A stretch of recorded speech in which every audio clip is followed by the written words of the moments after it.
In the name of God, hello dear students. My name is Masoud. I'm a physics teacher. We are at Ferhua's website at your service to present the lectures of physics grade 10. We have an application. You can download it on Play Store of your cell phone by the name of, let's say, Ferhua's. You can follow our videos. Actually, we finished chapter 1 in the previous lectures. We want to start chapter 2. Which is, let's say, consists of two sections. Section 1, Section 2.1, phases of matter and forces among their molecules. Section 2.2, solids and their properties. Actually, this section, as it's clear from its name, the name of the chapter or this title is Strengths of Solids. It focuses on solids, let's say, particularly. Actually, it includes some information, some simple information about the liquids and gases, but in order to compare it with the solid, except for this information, the whole chapter talks about the solids in general. Let's start the first section, section 2.1, phases of matter and forces among their molecules. Right, this is the first section. The first thing that the chapter mentions that in this, let's say, chapter actually, the first thing that we wanna talk about, phase of matter. So what's the phase of matter actually? You are familiar with phase in general. You can say state of matter or phase. We are familiar with phase. Actually, there are 4 phases, let's say, in nature: solid, liquid, gas, and plasma. Right now, we want to, let's say, talk about the phase in general. Let me read the definition for phase for you, and after that, I'll explain it for you. Phase of matter is one of the 4 states. You see, it says 4 states. One of the 4 states of matter: solid, liquid, gas, or plasma.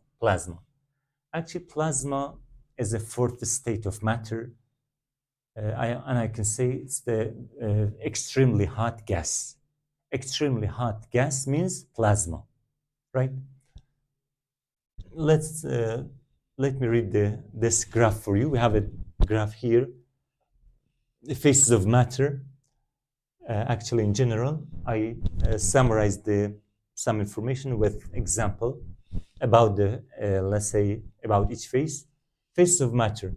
The first one, solid, such as most of metals. Most of metals are solid.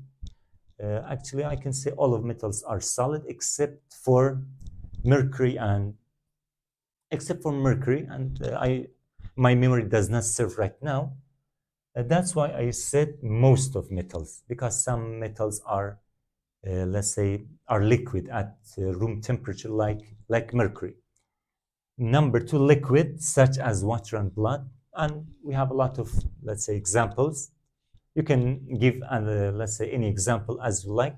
Number 3, gas state, or let's say this phase, the 3rd phase, such as air and oxygen. Actually, air is a mixture of gases. Let's say, and air includes actually oxygen. The 4th state, plasma, such as sky, stars, fire. So our sky is, let's say, is in plasma state. Fire is in plasma state, and all of the stars are in plasma state. Keep in mind that plasma means extremely hot gas. Gases at very high temperature, right? If the gas reaches a very high temperature, about thousands of temperature, so the gas is no longer gas. Gas becomes plasma. So this is an introduction of this, let's say, of this section. We have some questions here about the phases of matter in general. I mentioned some questions here. Question number 1, why is it difficult to classify butter as a solid or liquid. Actually, maybe you think about butter and you say butter is in solid state, but you are not right, because let's say solid is not perfect solid. Butter, excuse me, butter is not perfect solid, and we cannot classify it under the liquid state, because let's say it has a certain shape. That's why don't we, let's say, classify butter under the let's say solid state? This is the question. Why is it difficult to classify butter as a solid or liquid? Actually, we cannot let's say consider it liquid, because I told you it has a certain shape. So this is the answer. The answer is, it says, because number one, butter is made up of different molecules. Means butter is not pure it's not pure, actually. It's not pure. It includes some impurities. That's why this is the first reason. The second reason, it does not have a fixed melting point. Means it does not melt at a certain temperature. Maybe you think about the water, for example. If you think about water boils at 100 Celsius, right? And so this 100 Celsius is constant for water. This is the melting point or boiling point of water, right? When water reaches this temperature, it boils, right? Or it boils. This is the boiling point of water. This number is constant. And think about an ice cube, for example. Think about an ice cube. Ice melts at 0 Celsius. That's why 0 is a, let's say is a melting point of ice, and it's constant. Whenever you find ice and you warm it up, actually, you give the ice let's say energy, thermal energy. It starts melting. It starts melting at 0 Celsius. But butter is different. Whenever you let's say you heat the butter, whenever you raise the temperature of butter, the butter, let's say, gets softer and softer, but it does not melt completely. It needs more energy. You have to add more energy. Whenever you add more energy, the butter, let's say, I can say the butter melts more than the previous case, and you have to add, let's say, more energy to, let's say, to melt the butter completely. So it does not have constant melting point. It melts at, let's say, at a range of temperature. For example, let's say I don't remember the exactly, let's say, temperature. For example, it melts at, for example, it's just an example, just for understanding. It does not melt at a particular temperature. It starts melting at 15, and after that, it does not melt completely. You have to add energy. It raises to 16, it raises to 17. After that, it melts completely. So we have a range for melting point and for, let's say, for freezing point of butter. That's why it's difficult to classify it as a liquid or solid. That's the first question. Let me move on to another question. Question number 2. Many materials may exist in the 3 phases. Explain. Right? Many material, it says many material, exist in 3 phases. Right? We have one material. It converts to another phase without changing the identity of matter. Like what? For example, like ice. Ice, for example, can melt to form water, right? Ice, let's say, melts by giving the heat energy, actually, by giving the ice heat energy. It melts and it turns to water, and water can boil to become, let's say, water vapor. So we have 3 phases here. We have 3 phases here, especially for, let me mention it here. The first one, what's the first, let's say, phase? Ice, right? What's the second phase? Actually, water, and the last one, water vapor. So solid, ice means solid, water means ordinary water, liquid, it's in liquid state, and water vapor, I can say gas. So solid, liquid, gas. But what's the structure of, let's say, ice? What's the structure of water? What's the structure of water vapor? Does structure change or not? Does the identity of matter change whenever you, let's say, uh, turn it from one phase to another? Actually, the identity remains as it is. The material keeps its identity without changing.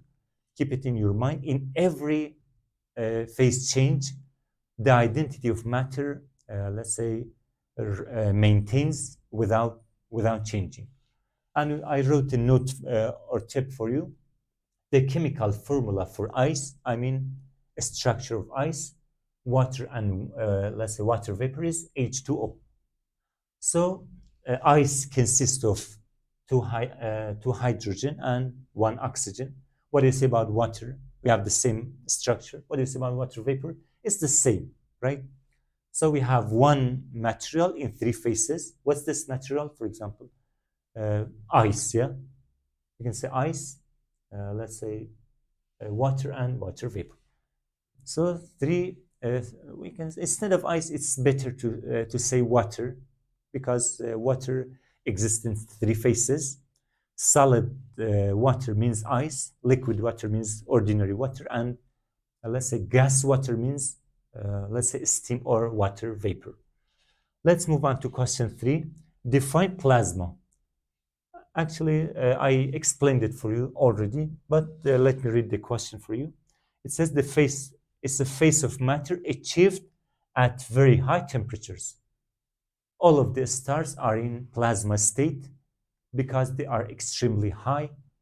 Let me give you an example of our star. Actually, we belong to sun, and sun is an ordinary star. The temperature of the core of the sun is 15,500,000 Celsius. 15,500,000 Celsius. At this temperature, actually, material breakdown. Electrons, let's say, don't stick to the nucleus anymore. They become, let's say, free electrons. And the nucleus don't remain in their positions. The material collapses, actually, completely. And the material turns to what? Turns to free positive charges and free negative charges. Free positive charges means nucleus become charges and let's say separate from the material, and electrons move away, actually, and they become let's say individual opposite charges. In this situation, we have plasma, right? So all of the stars I told you are in plasma state. Question number 4, what does plasma consist of? Right now I explained it for you. What does plasma consist of? Actually, it consists of atomic nuclei, which are positive. They are positive charges, atomic nuclei, they are positive. And free electrons, of course, you know the charge of electrons is negative, away from nuclei. It means they are separated from one another because of the temperature, actually. At this temperature, material collapses and let's say gas turns to the plasma state. We have a plasma state in nature like lightning. Lightning is another example of let's say plasma. Even we have a fluorescent lamp. Gaseous lamps are in plasma state. There are two more examples in addition to the previous examples.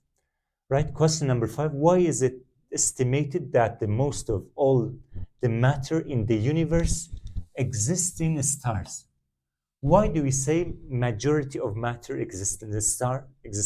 Actually, why do we say this? Because let's say stars are at high temperature, right?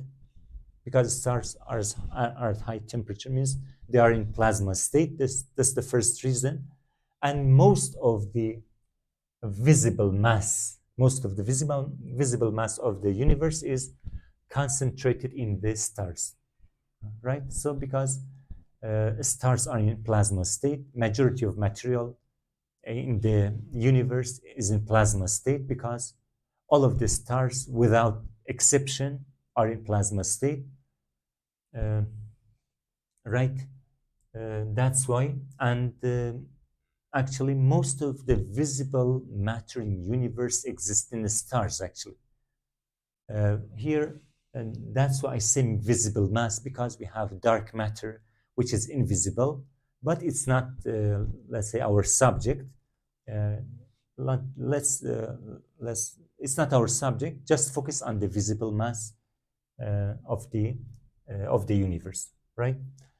We have another, let's say, question. Let me read it. We have a tip here. It has been estimated that 90% of the universe is plasma.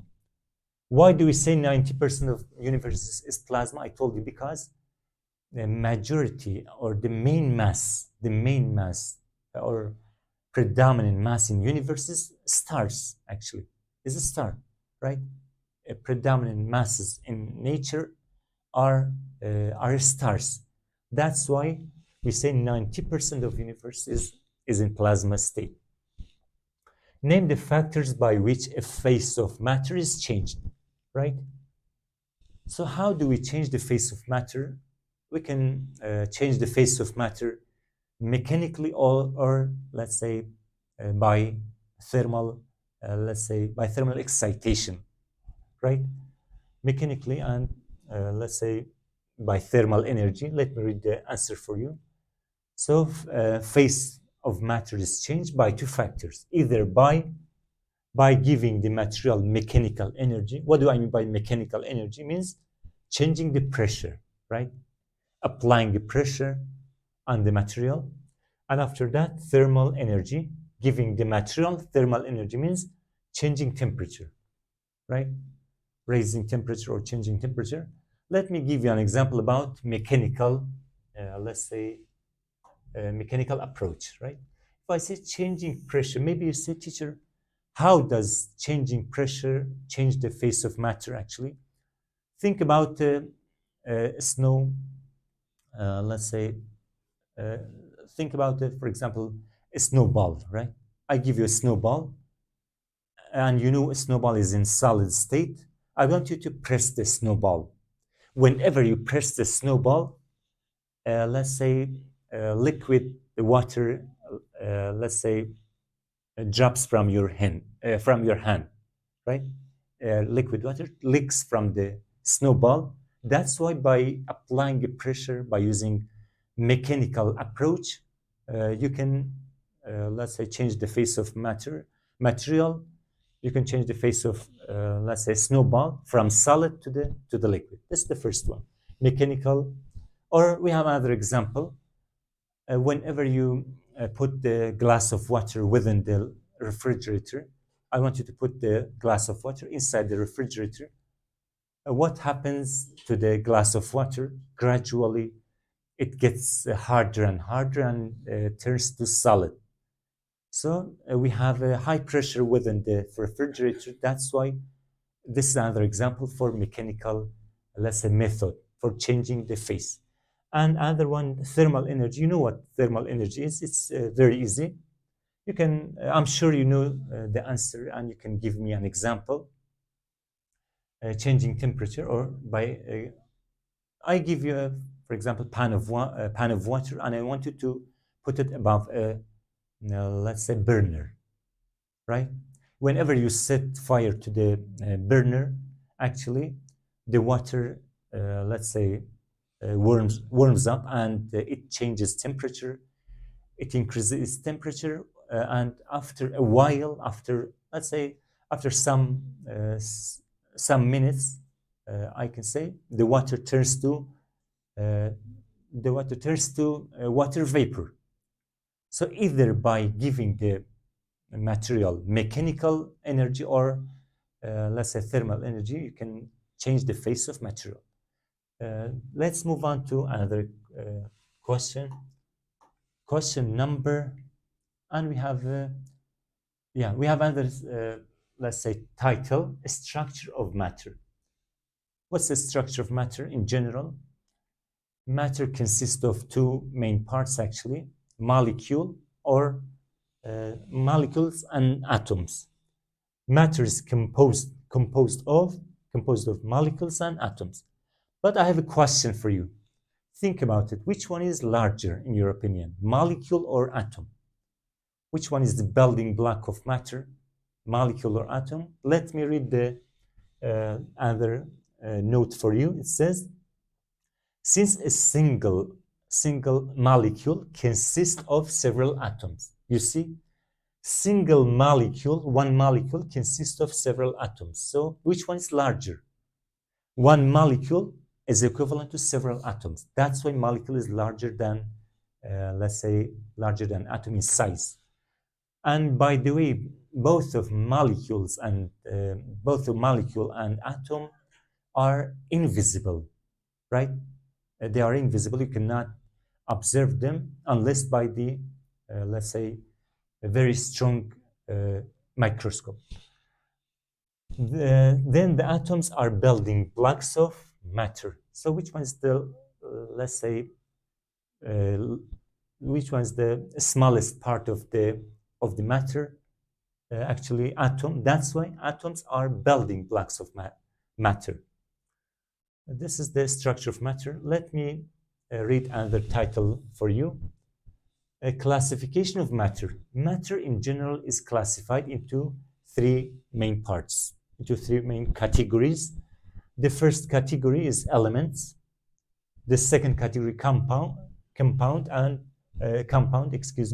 the third one mixture. Let me give you an example of each, let's say quickly. About the elements, all of the, let's say, all of the metals, I can say, are elements. All of the gases are elements. Like what? Like iron, copper, silver, gold. These are about, these examples about the metals. And about the, for example, compounds, or about, excuse me, I want to, let's say, stay here in elements.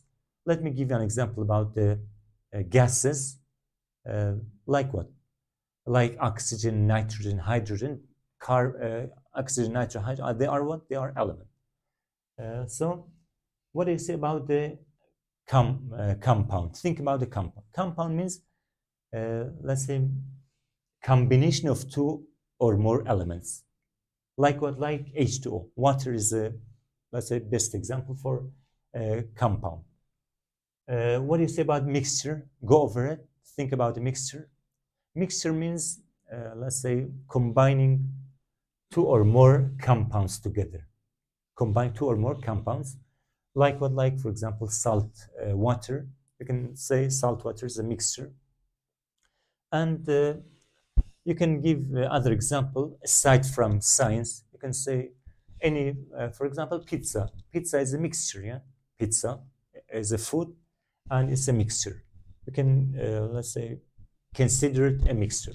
But right now in this, let's say, section, we only focus on elements because scientists actually, older scientists focused on the elements, and we don't have any information about compounds and mixture here.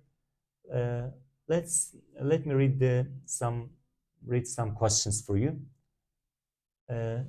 We have some questions here. Define element. When someone asks you to define element, or you can say, state Dalton theory of element. Dalton is the name of scientist. So this scientist Dalton, let's say, discovered element. He proposed the element for the first time. So he pioneered this approach. Actually, he was the first person that, let's say, talked about the element. So he defined it as what? He defined it as, let's say, identical atoms within the matter. So what's the element? Each element consists of identical atoms. Like what? Like iron. Think about iron door, for example. Think about this silver ring. Actually, this is an element because all of the atoms are, uh, let's say, composed of one. All of the atoms within this ring are composed of silver. That's why it's an element. So it's a pure substance that consists of identical atoms, which is called actually element, right? Question number two, state the Avogadro and Guylusac, they are name of scientists actually, theory of gases. Actually, Dalton focused on element and he defined the element, but after the, let's say, Dalton, there were some other scientists who focused on gases, focused on gases exactly. Uh, it says the chemical. Actually, they conclude that Avogadro and Guylusac conclude that the chemical reaction is taking place between the elementary units of matter.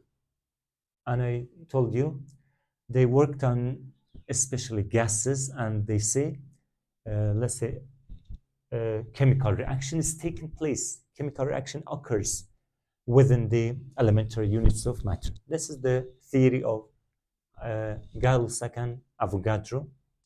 Let's move on to question number 3. What is a mole?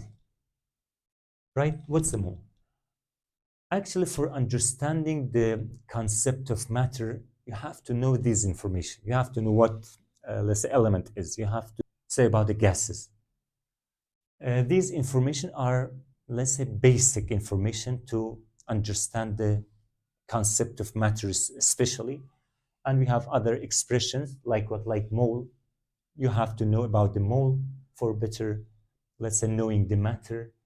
You have to know information about atomic mass unit, AMU, or atomic mass unit. You have to know information about molar mass, molar volume. They are all, let's say, important for describing the matter, right?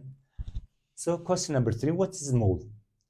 It's the amount of substance that contains as many entities as there are atoms in 0.012 kilogram of carbon 12, or I can say 12 gram of carbon 12, right?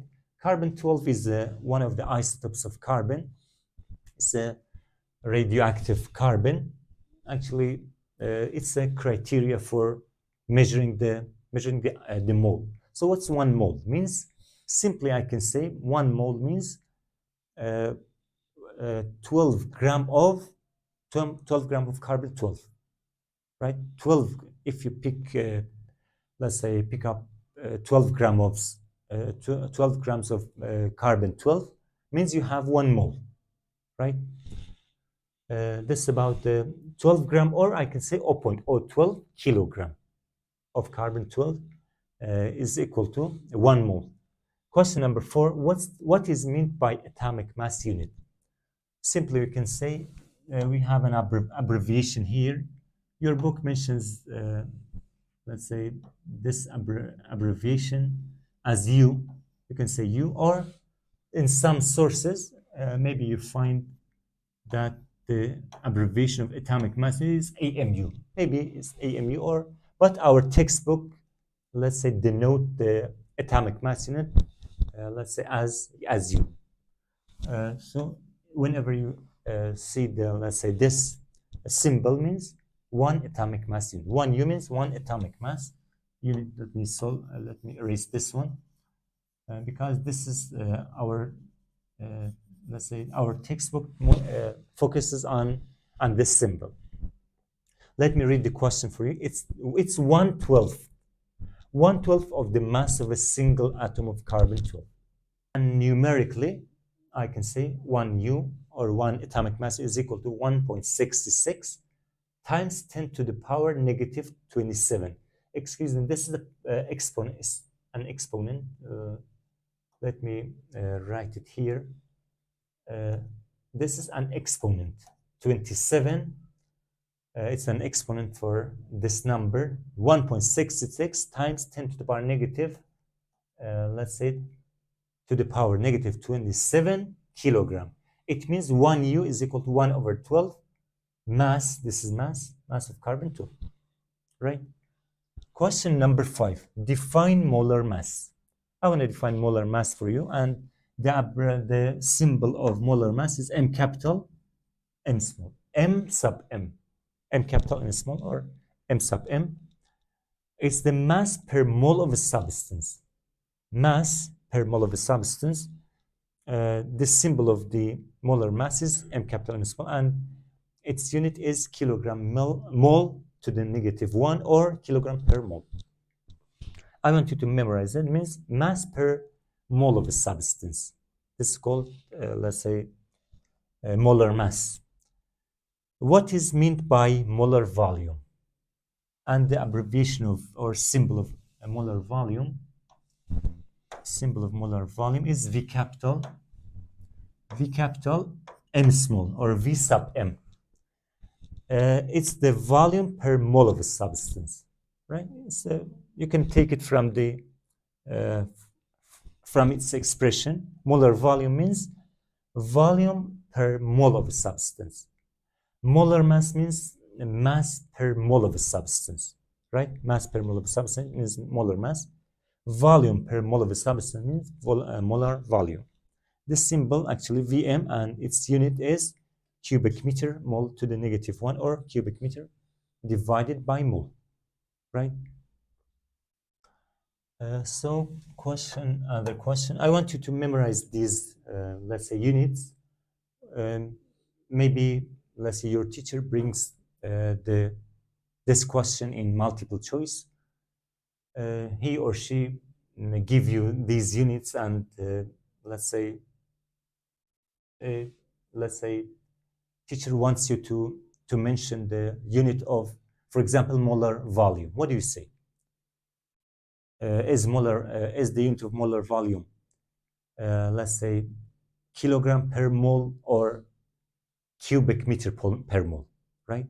I'm sure you know the answer, because whenever I talk about a volume, you have to mention cubic meter per mole. What's the unit of, let's say, molar mass? Kilogram per mole, or kilogram and mole to the negative 1, right? So what is meant by molar volume? I explained it for you. Number 7, what is the Avogadro constant? It's a very famous constant, especially in chemistry. Let's say it's very common in chemistry. What is the Avogadro constant? M capital, E capital, or N sub A. What's the Avogadro constant? What does it talk about, right? It talks about the number of molecules. It's numerically equal to the number of atoms in 1 mole of, let's say, 1 mole.